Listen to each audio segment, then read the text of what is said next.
கடல்ல அலையை பார்க்கிறோம். அலை என்றது நீரின் அசைவு, ஓட்டம். அப்ப நீர் ஒன்று, அதனுடைய அசைவு செயல் ஒன்று இருக்கு. அது அசையறது நிறுத்திட்டோம்னு வச்சுங்க, அலை அப்படியே நிக்குது. அப்ப அதுக்கு பேர் என்ன? கடல் தான். அலை என்ற பேர் இல்லை. அதே போல எண்ணங்கள், மனம் அலையாகத்தான் இயங்கிக் கொண்டிருக்கிறது. அந்த அலை இல்லைன்னு சொன்னா நிலை. நிலை என்றால் என்ன?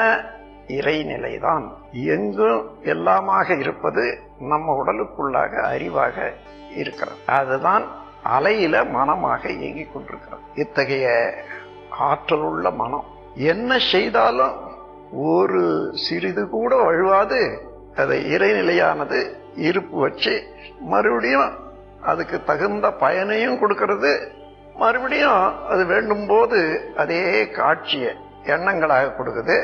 இல்ல செயலார்வமாக உடலுக்கு சக்தியை ஊட்டி என்ன செய்யணும், எப்படிதான் செய்யணும்னு கொடுக்கணும். அப்போ அந்த மனதால என்ன நினைச்சாலும் என்ன செய்தாலும் அது சக்தி வாய்ந்தது ஆகையினால நடக்கும்.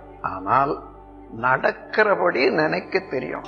அதான் மனிதன் கண்டுகொள்ள வேண்டியது. எது நினைச்சாலும் நடக்கும், அவ்வளவு சக்தி உடையது மனம். ஆனால் எதை நினைக்க வேண்டும், எப்படி நினைக்க வேண்டும்னு தெரிஞ்சால்தான் அது செயல்படும். அப்போ இவ்வளவு பெரிய பேராற்றலாக உள்ள அந்த மனதின் உடையவங்க பிறர் மனம் துன்பப்படும்வாறு செய்யலாமா? எந்த செயலும் கூடாது. அப்போ இதை தெரிந்து கொள்றதுக்கு, அப்படி துன்பப்பட்டால் அவனுடைய மனதனுடைய அலை எங்க நிக்குது? அதை இறைநிலையில தானே அடித்தளத்துல இருக்கிறது. அது நம்மையும் தான் பாதிக்கும். ஆகையினால நாம் மனதனால பிறருக்கு துன்பம் இல்லாத பார்த்து கொள்ள வேண்டியது, பிற்காலத்துக்கு துன்பம் இல்லாத பார்த்து கொள்ள வேண்டியது, தனக்கும் அந்த அலையினால பாதகம் ஏற்படாத பார்த்துக்கிறோம்.